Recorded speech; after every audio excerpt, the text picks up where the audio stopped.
आइए अब हम आपको दिखाते हैं हल्दी घाटी का म्यूजियम। ये म्यूजियम का बाहरी गेट है। इस म्यूजियम में जब आप जाएंगे तो आप देखेंगे महाराणा प्रताप के भित्ति चित्र।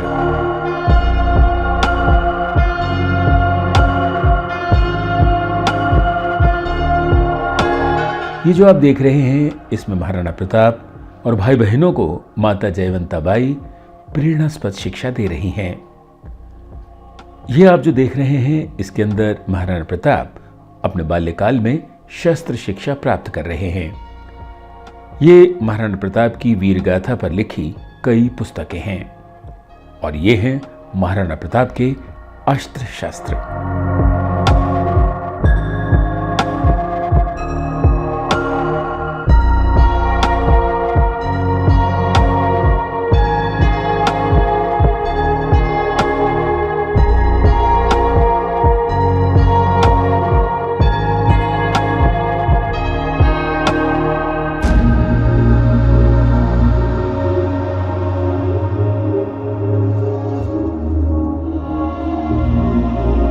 आप जो ये तस्वीर देख रहे हैं ये हल्दी घाटी युद्ध के विहंगम दृश्य हैं। इनके अंदर हल्दी घाटी युद्ध के समय कई वीरों ने भाग लिया था।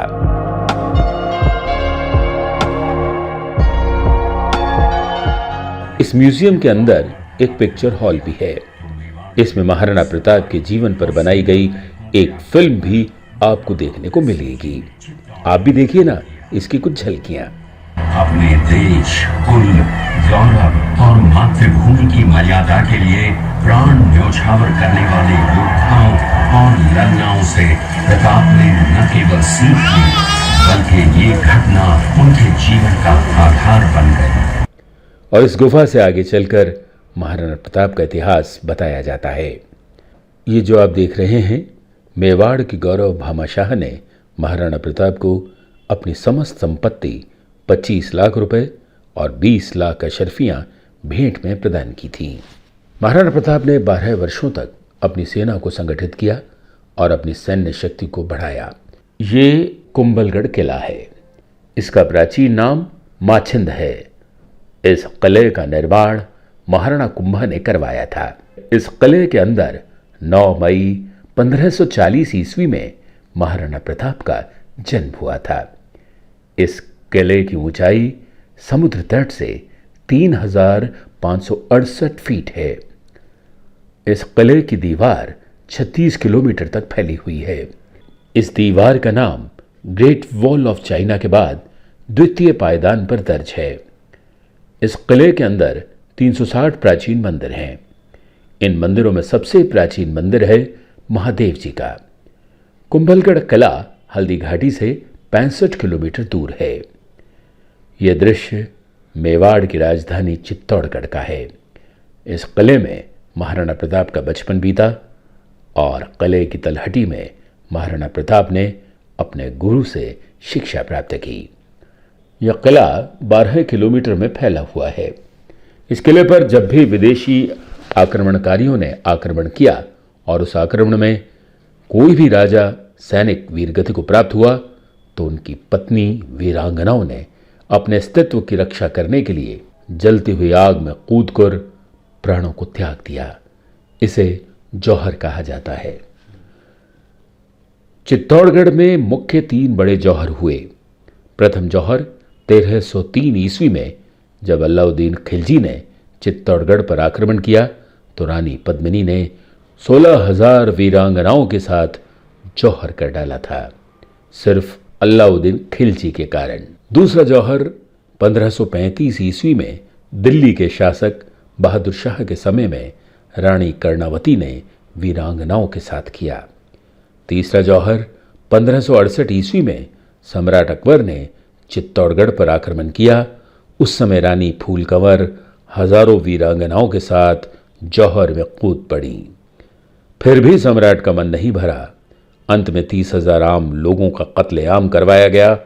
मौत के घाट उतरवाकर इस किले में देखने योग्य विजय स्तंभ हैं। कीर्ति स्तंभ, मीरा मंदिर, जैन मंदिर, कालिका माता मंदिर, भामाशाह हवेली, कुंभाशाह मंदिर, फतेह प्रकाश महल। ये किला हल्दी घाटी से 140 किलोमीटर दूर है। ये शहपुर गांव का दृश्य है। अब्दुर्रहीम खानखाना अजमेर का सूबेदार था। जब वो शाहपुर पहुंचा तब इसका पता कुंवर अमर सिंह को चला, जो महाराणा प्रताप के पुत्र थे। अमर सिंह ने शाहपुर छावनी पर अचानक आक्रमण कर दिया। उस आक्रमण से मुगल सेना में भगदड़ मच गई। मुगल सेना को अपनी छावनी को छोड़कर भागना पड़ा। छावनी के अंदर से लुटा हुआ माल अब्दुर्रहीम खानखाना, जिसकी बेगम आनी खान को बंदी बनाकर महाराणा प्रताप के सामने पेश किया गया, तब अमर सिंह पर महाराणा प्रताप क्रोधित हुए और कहा, जहां से इस नारी को बंदी बनाकर लाए हो, इसे पुनः सहज सम्मान लौटा कर आओ। महाराणा प्रताप ने कहा, हमें नारी से कोई दुश्मनी नहीं है, हमें तो देश के विद्रोहियों से दुश्मनी है, जिन्होंने चारों तरफ आतंक फैलाया है। महाराणा प्रताप के आदेश का पालन करते हुए कुंवर अमर सिंह ने उस मुगल नारी को सहसम्मान छावनी तक पहुंचाया। ये दृश्य मेवाड़ की एक ऐसी मां का है जिसने अपने पुत्र का बलिदान देकर राजवंश की रक्षा की थी। उस मां का नाम पन्नाधाय था। पन्नाधाय जाति से गुर्जर थी। वो एक राजकुमार की दाई मां थी। दूसरी तरफ हाथ में तलवार लिए खड़ा ये बलबीर सिंह एक दासी पुत्र है। ये कुंवर उदय सिंह की हत्या करके मेवाड़ की राजगद्दी प्राप्त करना चाहता था। एक रात बलबीर सिंह को मौका मिला। वो राजकुमार उदय सिंह के बड़े भाई विक्रम सिंह की हत्या करके राजमहल की तरफ आगे बढ़ा। इसकी सूचना पन्नाधाय को लगी। कुछ समय तक पन्नाधाय चिंतित हुई और फिर पन्नाधाय ने अपने पुत्र चंदन को राजसी कपड़े पहनाकर पलंग पर सुला दिया और उदय सिंह को एक टोकरी में छुपाकर पत्तों से ढककर महल के बाहर निकालकर गुप्त रास्ते से कुंभलगढ़ भेज दिया। बलबीर सिंह जब तलवार लेकर राजकक्ष में आया तो उसने कड़क आवाज में पन्नाधाय से उदय सिंह के लिए पूछा, तो पन्नाधाय ने चंदन की तरफ इशारा किया। बलबीर सिंह ने चंदन को उदय सिंह समझकर उसकी हत्या कर डाली और ये समझने लगा कि शायद उसने राजकुंवर उदय सिंह को मार दिया। वही राजकुंवर बड़े होकर राजा बने और अपने नाम का उदयपुर शहर बसाया, जो हल्दी घाटी से 40 किलोमीटर दूर है। ये दृश्य महाराणा प्रताप की वीरता को दर्शाता है। एक समय नरभक्षी बाघ का आतंक फैला हुआ था। महाराणा प्रताप ने उस बाघ का शिकार कर उसे मार डाला। यह घटना महाराणा प्रताप की वीरता का प्रतीक है। इस दृश्य के अंदर महाराणा प्रताप अपनी प्रतिज्ञा का पालन करते हुए महाराणा प्रताप ने प्रतिज्ञा की थी, जब तक अपनी मातृभूमि को शत्रुओं से मुक्त नहीं करा लेते तब तक न तो वे महलों में रहेंगे और न ही किसी धातु के बर्तन में भोजन करेंगे, न किसी गद्दी के बिछोने पर सोएंगे और पत्ते ही उनके भोजन के पात्र होंगे, जमीन ही बिछोना होगा। और इस प्रतिज्ञा का पालन उन्होंने 21 वर्ष तक जंगलों में रहकर किया। और यह दृश्य देखिए, महाराणा प्रताप जमीन पर बैठकर पत्तों में खाना खाते हुए। इसी कारण आज भी महाराणा प्रताप को श्रद्धा और सम्मान से याद किया जाता है। ये दृश्य महाराणा प्रताप और उनके स्वामी भक्त घोड़े चेतक के अंतिम मिलन का है। हल्दी घाटी युद्ध के बाद चेतक घोड़े ने 22 फीट के एक बरसाती नाले को पार किया। ये उसी समय का दृश्य है। पास में खड़े महाराणा प्रताप के छोटे भाई शक्ति सिंह हैं, जो पहले मुगल सेना में थे।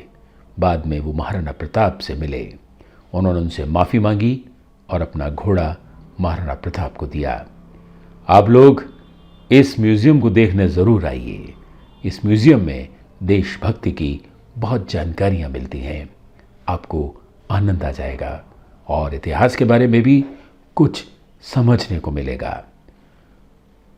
अरे यहाँ पर तो बोटिंग भी है। देखिए, लोग बाग अपने बच्चों के साथ नौकायन का मज़ा ले रहे हैं।